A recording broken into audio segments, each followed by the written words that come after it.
میں بتاتا ہوں تم کتنے بڑے گنہگار ہو. تم نے کہا ہے نا کہ میں بہت بڑا گنہگار ہوں, تو اب تم نے اپنے آپ کو گنہگار پروف کرنا ہے. 90 لوگوں کے سامنے تم نے اپنے آپ کو گنہگار ثابت کرنا ہے.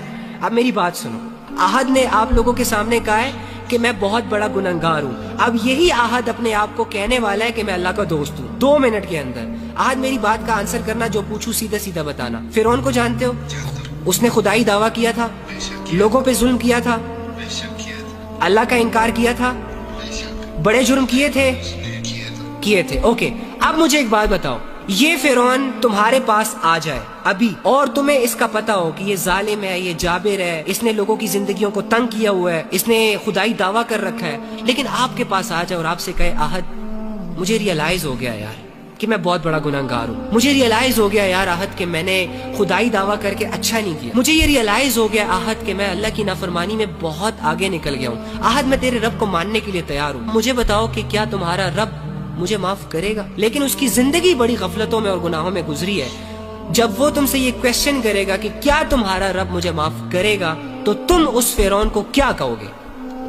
بے شک معاف کرنے والا ہے. پھر بتاؤ تم اس فرعون کو کیا کہو گے؟ بے شک معاف کرنے والا ہے اللہ. اچھا, یعنی احد کو اتنا بلیو ہے اللہ کی رحمت پر اور اللہ کی محبت پر کہ فرعون جیسا بندہ بھی اگر اللہ سے معافی مانگ لے تو اللہ اسے معاف کر دیتا, لیکن احد اپنے آپ کو بہت بڑا گنہگار سمجھ رہا ہے, اپنے رب کی رحمت سے مایوس ہو گیا. نہیں بھائی, میں ہر روز آپ کی ویڈیو دیکھتا ہوں, آپ کی ویڈیو دیکھ کے مجھے باقی چھوڑو, علی بھائی کو گولی مارو یار, تم کیوں پوائنٹ سے ہٹ رہے ہو؟ شیطان تمہیں ڈسٹریکٹ کر رہا ہے, تمہیں سمجھ نہیں آ رہی. میری بات سنو, تم مجھے بتاؤ کہ تمہیں اللہ کی بات کا یقین ہے نا؟ اگر اللہ تمہارے پاس آئے یا تمہیں آواز دے دے اور تم سے یہ کہے کہ ہمارے گناہ معاف ہیں, تب یقین کرو گے کہ نہیں کرو گے؟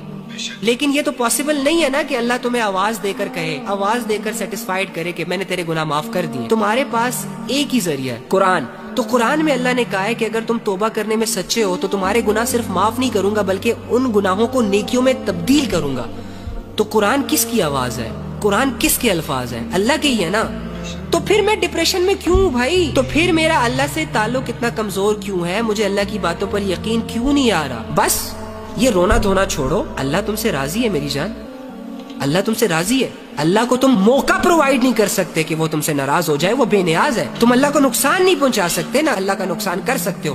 سو واٹس دا ریزن کہ اللہ تم سے ناراض ہو جائے؟ ریزن کیا ہے بھائی؟ ایک ایسے بندے سے اللہ کیسے ناراض ہو سکتا ہے جسے یہ غم لگا ہو کہ اللہ مجھ سے ناراض ہے, جسے یہ فکر رہتی ہو کہ یار مجھے اللہ کو راضی کرنا چاہیے, میں اللہ کے معاملے میں ٹھیک نہیں ہوں. ارے یہی تو تقوی کی نشانی ہوتی ہے. بڑے بڑے لوگ ہوتے ہیں جن کو اپنے گناہ ساری عمر ریئلائز نہیں ہو رہے ہوتے, تم ریئلائز کر رہے ہو ڈوڈ. یہ سائن ہے کہ اللہ تم سے راضی ہے, تمہارے دل میں اللہ کو لے کر جذبے ہیں. کم آن, اپنی کنفیوژن سے نکلو, لوگوں کو بھی نکالو.